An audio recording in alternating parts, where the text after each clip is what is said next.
So please, Robertina, the stage is yours. Thank you for introduction.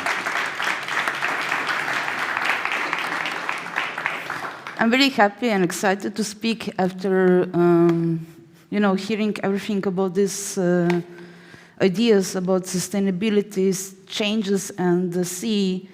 I would refer to Ignacio and to Carol also when I started to work on the field which I'm working now.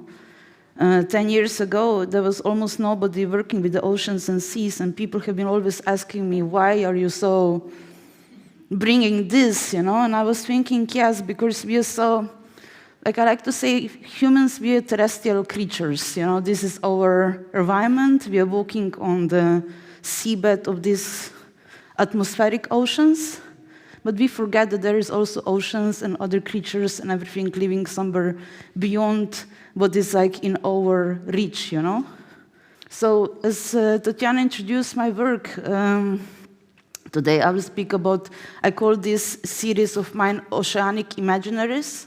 It's kind of like rethinking different kind of contexts. This means to understand how the local global connections are happening, what is happening with biodiversity, and how to even connect between these very different fields. Because especially when I'm in the oceans and seas, many times I am in these kind of situations that I'm together with scientists on scientific boats. This was like one of these residential places that I had been opportunity to spend time was in Celtic Explorer. It's a boat from Irish government. And I took part with some scientists there, which they had been exploring non-invasive ways of like observing and understanding the seabed creatures in the Irish waters. So I will finish my talk with one of the works which came out as a result of this residency. Just to give shout out, because this is a project which is in the making. It was like ongoing. Like I met Tatiana a few years ago when she invited me to take part in Quartis Art Science Journey, and then COVID happened, so we started to do lots of other projects in between. And last year, finally, we managed to be there. And I have to say that this was like really interesting experience to be somewhere where I put the hydrophones into the water or some other remote sensing devices, I could actually hear the animal sounds. Because mostly what we hear and what is happening with the oceans and seas and the topics which I'm relating and talking mostly is this. It's industrial ocean. It's the ocean that we don't understand, and it's industrial in the sense of being very abused also in the commoditization.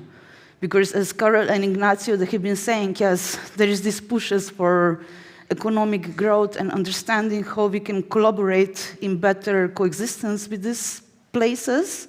But I think that there is still lots of steps to come to that. Because like in my work, I like to joke that fish mostly see me like that, They see my hydrophones, I try to connect with that, and just to explain a bit of the context, because I spend lots of time in different marine stations or places and spaces, I started to spend my spare time recording, with hydrophones. It's a microphone for underwater listening. It works as a vibrational situation, because to just like dive into the oceans and to understand it also, it's a really three-dimensional space which we sometimes forget, because we are so terrestrial kind of bond creatures.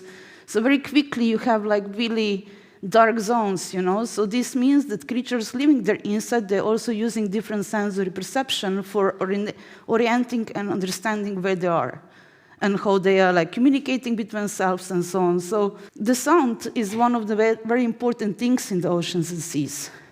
And our presence is making it really disturbed. This means that, where I think that this was a really interesting experiment done in the 90s, so that it really speaks about how interconnected everything is. All the waters, ocean, rivers, seas, everything is connected, The water which was flowing here, maybe 500, 600 years later, will be flowing somewhere else, because it takes time that circulation does that. And just like a graphical interpretation to understand what this sound does. So I will play a bit of a video, which is not mine, but show this video as just idea and interpretation that, sometimes we forget that fish also talk, They chit-chat between themselves, because mostly scientifically, many times it's used to say like, the animal is like communicating for prey or whatever, but maybe they are bored sometimes, and they just hang there also because this is their environment. And it's the same like when you go to listen to the birds, it's the same in the oceans and seas. It's just the sound that we are not so familiar with. So in my work, and then, this is this industrial ocean, which I like to refer to, that we sometimes forget how many industries is actually happening inside. There is this big words and lots of pushes happening about deep sea mining, which I'm really terrified about it, on multiple reasons. And yeah, so it's just something which I'm really afraid of. So within my work, and when I record all these different species and animals, this is my recordings for Bergen. So I like to ask public, what do you think what we are listening to?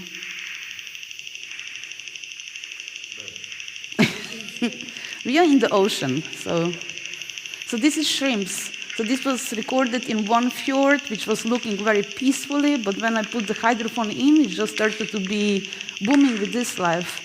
But I will just jump because the composition is long, 8 minutes, so just to give you an idea. Where is that? Okay.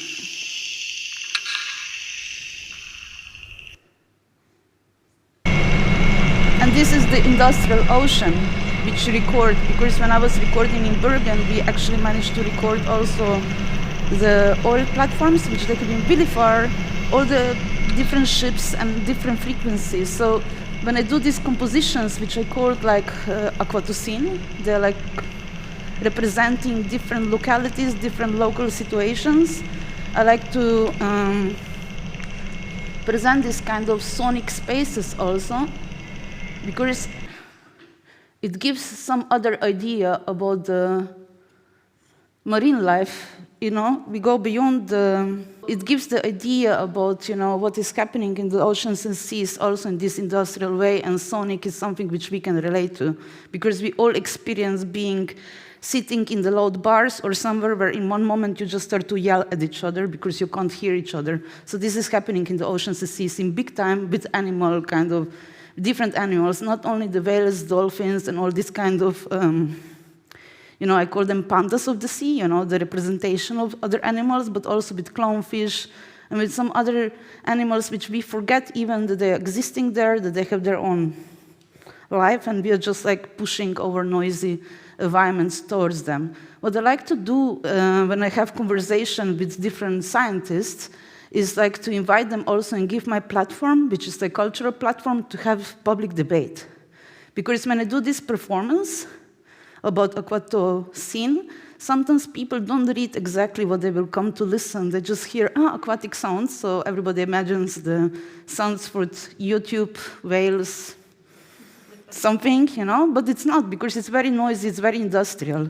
And sometimes they even tell me that they enjoy that because we are used to that.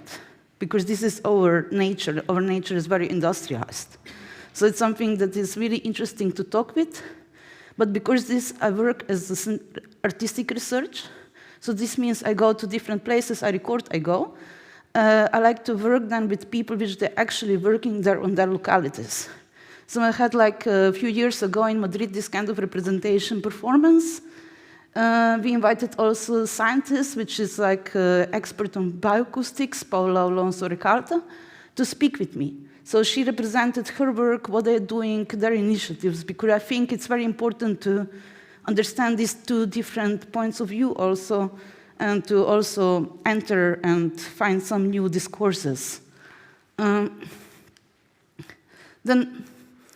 During the COVID time, because it was hard to do exhibitions, but it was quite easy to do sonic representation of the work, I was invited by Gluon to Belgium, to Ostend.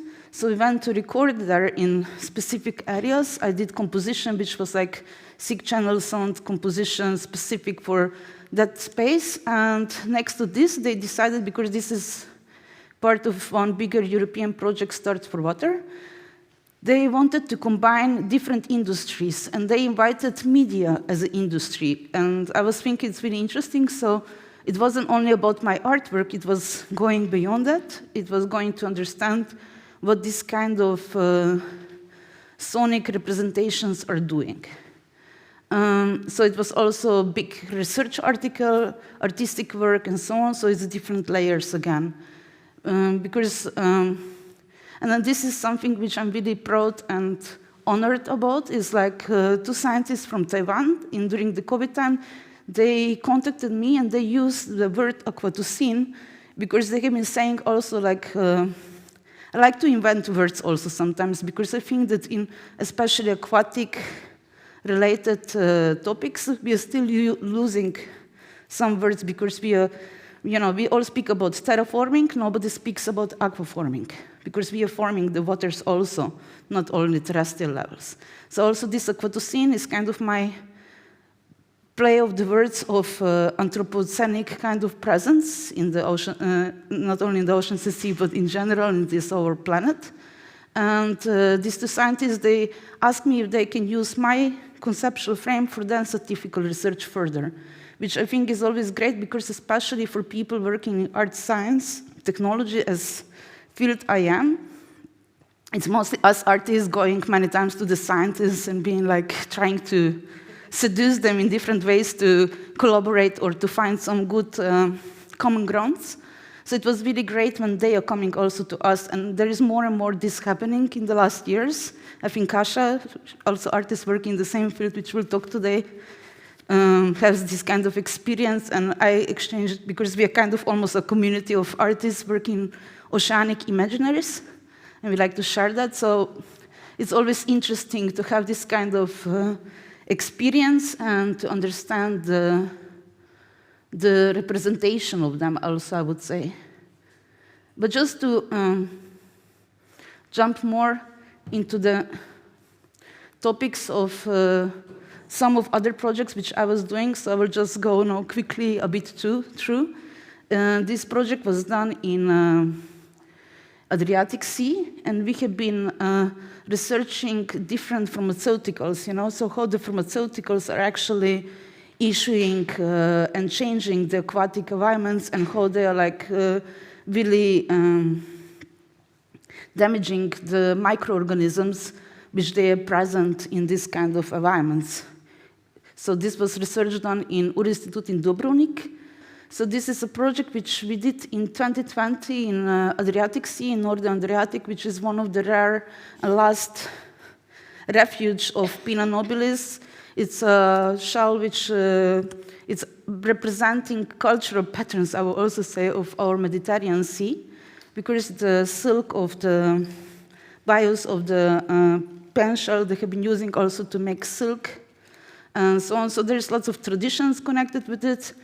It's an organism which is filtrating the environments. It's helping a lot to sustain and maintain them also, because it's giving space and context to live with other species also. So with Sofia Crespo and Philip McCormick, we have been in the residency.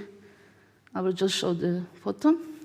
We have been in the residency in Koper, in Northern Adriatic, and what we did was like research about how we have been using lots of data. We have been connected with Copernicus network, which they gave us lots of data about the changes of salinity, pH, and so on.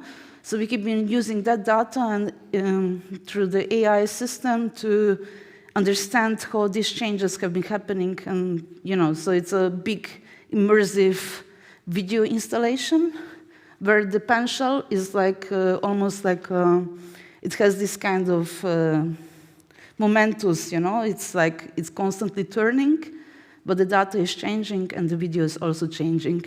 And for the end of my talk, because I mentioned this before, that I was on the residency, it's 1 minute, I know. I was on the residency in Atlantic Ocean, the Celtic Explorer. because the singers which I was inviting to work with, and what I did was like being on the boat, there have been constantly basking sharks around us. And basking sharks are very representative for, they have been industrial animal for a long time, because Irish, especially, they have been catching them for their liver, because they have been making oil lamps from them. But because the species is not endangered, it has like other cultural pattern, and people is like kind of going to see them. It's like really enjoyable, you know. It starts to be very interesting for tourism also, because people go there, enjoy the animal, they are on the surfs, you know. It's like the whole thing about that. And I think it was really nice. And then I invited two singers, which you hear them also, to sing in Sean-a-Nós, which is very typical improvisation in Irish way, because I really wanted to have this Irish kind of cultural patterns. So they're singing very strange scientific texts, my texts, it's combination of all, so I will just for a vibe, but on my webpage, if you're curious, you can hear the whole, because it's like a radio show which goes for 30 minutes. So thank you, I'm sorry I was a bit over the time, but I think we will have enjoying the coffee moment. So,